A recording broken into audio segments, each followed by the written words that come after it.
Bienvenidos al Mundo Ahora, el espacio de France 24 para analizar los hechos más destacados de la jornada. Soy Valentina Torres Sánchez y es un gusto acompañarlos. Vamos con los titulares. Pese al frágil alto el fuego, continúan los ataques israelíes en la Franja de Gaza. Este domingo al menos una persona murió en un bombardeo. El primer ministro Benjamin Netanyahu aseguró que combatirá a militantes de Hamas donde quiera que se encuentren, al tiempo que ya son 236 fallecidos por ataques en la franja en medio de la tregua, según las autoridades gazatíes. En Reino Unido, la policía descartó el terrorismo como motivo del apuñalamiento masivo ocurrido en un tren con destino a Londres.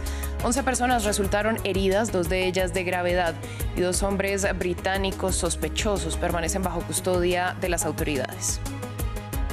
En México, la presidenta Claudia Sheinbaum prometió ayuda para los familiares de los 23 muertos que dejó una explosión en un local comercial de Hermosillo, en el estado de Sonora. La Fiscalía aseguró que continúan las investigaciones, al tiempo que informó que la mayoría de las víctimas murieron por inhalación de gases.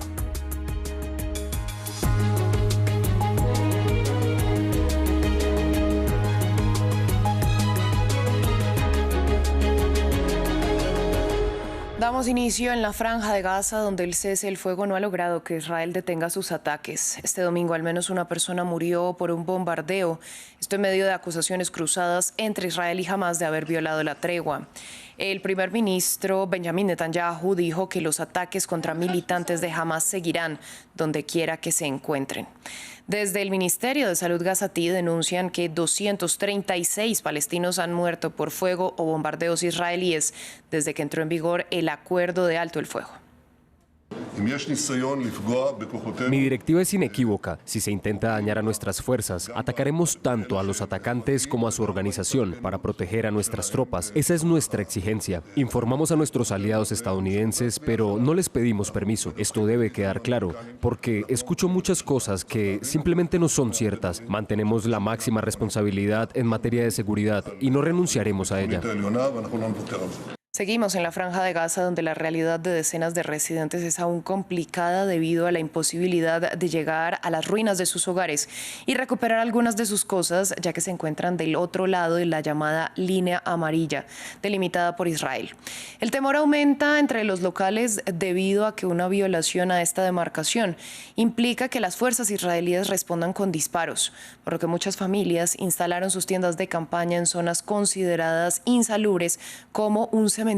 Martín Gripo nos amplía. El peligro de cruzar la línea amarilla. En medio del débil alto al fuego en la Franja de Gaza, gazatíes siguen con temor a ser atacados. Muchas personas no pueden regresar a las ruinas de sus hogares, debido a que sus casas se encuentran dentro de la línea amarilla delimitada por Israel, y cualquier violación a esta demarcación perimetral es respondida con disparos. Se está trazando una línea amarilla prohibiendo el acceso a la gente, porque hay casas más allá de la línea amarilla a las que no pueden llegar para recoger su ropa de invierno, porque por la llamada línea amarilla estamos creando un campamento con una línea amarilla y una línea verde. La línea verde, que representa puntos seguros, está activa y la amarilla se creó para que nadie pueda acceder. Equipos de la Cruz Roja y rescatistas egipcios son los únicos habilitados a cruzar esta línea amarilla. Israel autorizó que en esa zona se busquen los cadáveres de rehenes israelíes que aún no fueron entregados. Hamas advirtió por la dificultad de localizar cuerpos en medio de la destrucción. En otro punto de Gaza, un cementerio es ahora un campamento de desplazados. Cuando se pone el sol, los niños se asustan y no quieren salir. Tengo 4 hijos pequeños y les da miedo salir por los perros que hay en la noche y por los muertos. Les dan miedo las tumbas. La vida es muy difícil, a pesar del alto el fuego. No hemos podido volver a nuestras casas porque están en zona de peligro. Las agencias de ayuda humanitaria denuncian que las condiciones de vida siguen siendo preocupantes. La falta de alimentos, agua potable y otros suministros esenciales siguen siendo escasos. Hablamos ahora de la guerra en Ucrania. Rusia lanzó una nueva ofensiva aérea durante la noche del sábado que mató al menos a 6 personas en las regiones de Odessa y Dnipropetrovsk. La denuncia fue hecha por la oficina del fiscal general, que además detalló que entre las víctimas se encuentran 2 menores de 11 y 14 años. En paralelo, el gobernador ucraniano de Zaporilla comunicó que un ataque ruso dejó 60.000 hogares sin electricidad. De otra parte, el Servicio de Seguridad ucraniano señaló que una operación con drones de Kiev afectó infraestructura de la petrolera rusa Rosneft en el puerto de Tuapse, en el Mar Negro. Las autoridades rusas señalan que este ataque afectó 2 buques extranjeros. En otras noticias, en Reino Unido, la policía descartó que hubiese motivos terroristas tras el apuñalamiento en un tren a Londres que dejó al menos 11 personas heridas, 2 de ellas de gravedad.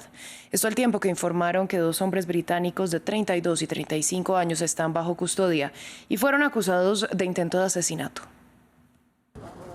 Expertos forenses y la policía investigan el ataque a bordo de este tren. El sábado, varios pasajeros alertaron por un apuñalamiento masivo en la región de Cambridgeshire, Inglaterra. Estaba en el vagón H escuchando las alertas en mi teléfono, entonces vi a un tipo corriendo y gritando: ¡corran, corran! Hay un tipo apuñalando a todo el mundo. Al principio pensé que era una broma. Era Halloween, quizá estaban haciendo una broma. Pero luego vi en las caras de la gente que hablaban en serio, así que agarré mis cosas y empecé a correr. Todos a mi alrededor estaban en pánico. Tras el incidente, la red ferroviaria regional que opera el tren emitió un comunicado instando a los pasajeros a no viajar debido a importantes interrupciones en el servicio. La policía de transporte británica afirma que 2 sospechosos han sido detenidos y descartan un motivo terrorista. El primer ministro británico publicó un comunicado sobre los apuñalamientos en sus redes sociales. El terrible incidente ocurrido en un tren cerca de Huntingdon es profundamente preocupante. Mis pensamientos están con todos los afectados y agradezco la rápida respuesta de los servicios de emergencia. Cualquier persona que se encuentre en la zona debe seguir las indicaciones de la policía. Los delitos con arma blanca en el Reino Unido han aumentado de forma constante desde 2011, según estadísticas oficiales del gobierno. En México, la presidenta Claudia Sheinbaum prometió ayuda para los familiares de las 23 personas que fallecieron y las 11 que resultaron heridas por una explosión en un supermercado de Hermosillo, capital del estado de Sonora. El Departamento de Seguridad Pública descartó que se trate de un ataque dirigido o un atentado terrorista. Los hechos hicieron que la localidad afectada suspendiera las celebraciones previstas para el Día de los Muertos. Juan Pablo Lucumí tiene los detalles. Una explosión que enluta a México. Una tienda ubicada en el centro de Hermosillo, capital del norteño estado de Sonora, estaba llena de clientes en plena quincena y previo a las compras al Día de los Muertos. Las autoridades identificaron un incendio, al parecer no intencionado, que dejó varias víctimas mortales y decenas de heridos. No tenemos ningún indicio que nos haga presumir que el incendio fue de naturaleza intencional. No descartamos ninguna línea de investigación, sin embargo, hasta el momento queremos ser muy responsables y ser enfáticos en que no tenemos ningún elemento de prueba, ni siquiera indiciario, que nos permita pensar en esa posibilidad. Las investigaciones preliminares también arrojaron que las muertes fueron causadas por inhalación de gases tóxicos. Dentro de las víctimas se encuentran al menos 6 menores de edad, 2 mujeres embarazadas, varios adultos mayores y empleados del lugar.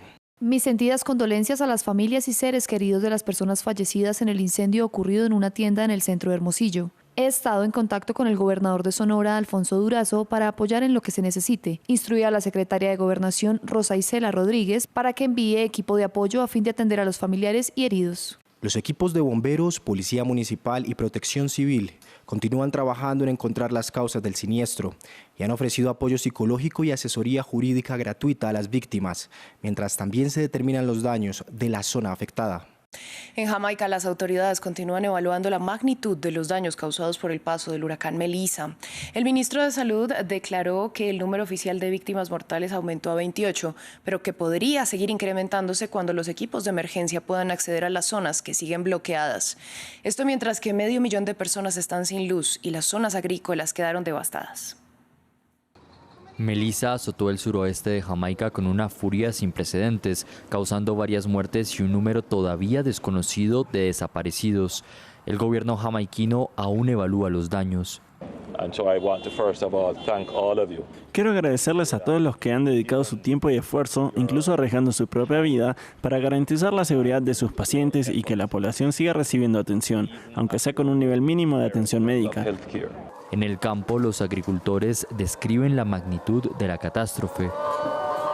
Osborne Bromley, de 69 años, perdió 15.000 gallinas de sus 41.000 en 2 granjas automatizadas en St. Elizabeth. Bueno, tendrá un impacto muy grave porque cubrimos aproximadamente 5 parroquias en Jamaica y más de 200 supermercados y más de 14 hoteles.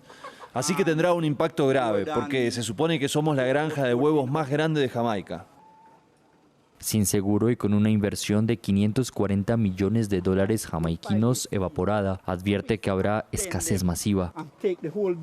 Mientras tanto, en St. Elizabeth, Manchester y Trelawney, yuca, calabaza, cabras y cerdos perecieron por igual. Las autoridades jamaiquinas aseguran que la recuperación llevará tiempo. Casi medio millón de personas continúan sin electricidad. El Programa Mundial de Alimentos describe la situación como apocalíptica tras el paso del tercer huracán más intenso del Caribe en las últimas décadas. La empresa pronosticadora estadounidense AccuWeather estima daños por hasta 52.000 millones de dólares en todo el Caribe occidental.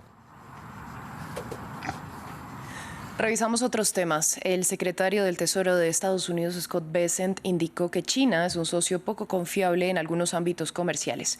Al tiempo, resaltó que Washington podría volver a amenazar con aranceles si Beijing considera suspender las exportaciones de sus tierras raras. Podríamos volver a amenazar con aranceles y también tenemos muchas otras medidas que podemos tomar. En los próximos 12 a 24 meses avanzaremos a toda velocidad. No llegamos a esta situación en un año. Este es un problema que nos acompaña desde hace décadas. Nunca se ha abordado con las tierras raras ni con los imanes de tierras raras. Los chinos han acaparado el mercado y lamentablemente en ocasiones han demostrado ser socios poco fiables. Turistas y aficionados están redescubriendo la búsqueda de oro en ríos y antiguas minas de California en medio de un aumento en los precios de este metal precioso, que lo consolida como el activo refugio por excelencia. Más detalles con Juan Pablo Lucumí. Se reaviva la fiebre del oro del siglo XIX. En California, turistas y aficionados le apuestan a la búsqueda de oro, pero de forma artesanal, en ríos y antiguas minas. Con el precio del oro subiendo muchísimo en los últimos 2 años, definitivamente he visto un aumento en la cantidad de personas que tal vez se dedicaban a la búsqueda de oro o que ya la practicaban, pero que ahora quieren dar un paso más allá y adquirir un detector de metales. Su motivación, el repunte repentino de su valor que ha consolidado este metal, como el activo refugio por excelencia en medio de la alta volatilidad y los movimientos geopolíticos impredecibles. En lo que va del año, el precio del oro ha subido casi un 52%. En enero rondaba los $2.600 y a finales de octubre ya superaba los $4.000 por onza. Hemos estado pensando en comprar oro. Con tanto cambio de moneda, el oro parece una inversión segura y fiable. Decimos que el efectivo es el rey, pero parece que no es así. Entonces, mejor iremos por algo que nos dé seguridad.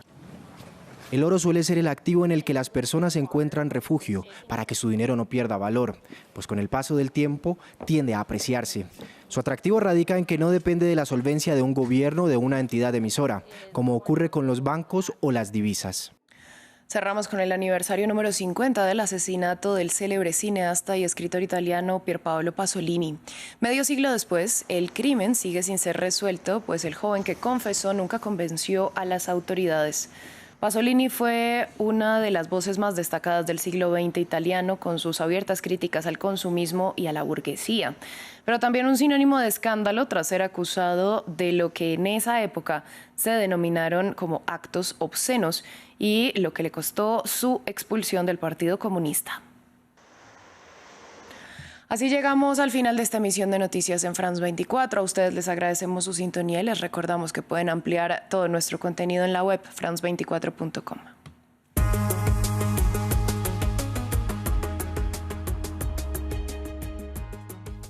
RFI y France 24 presentan.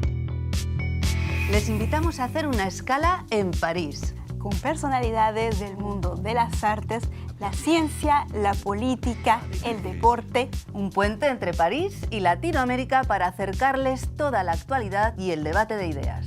Ahora hay un periodo de América Latina súper fuerte. No son únicamente de nuestros, sino tienen esa capacidad para trascender. La libertad no existe como absoluto, sino como liberación. Con los protagonistas que a usted le interesan.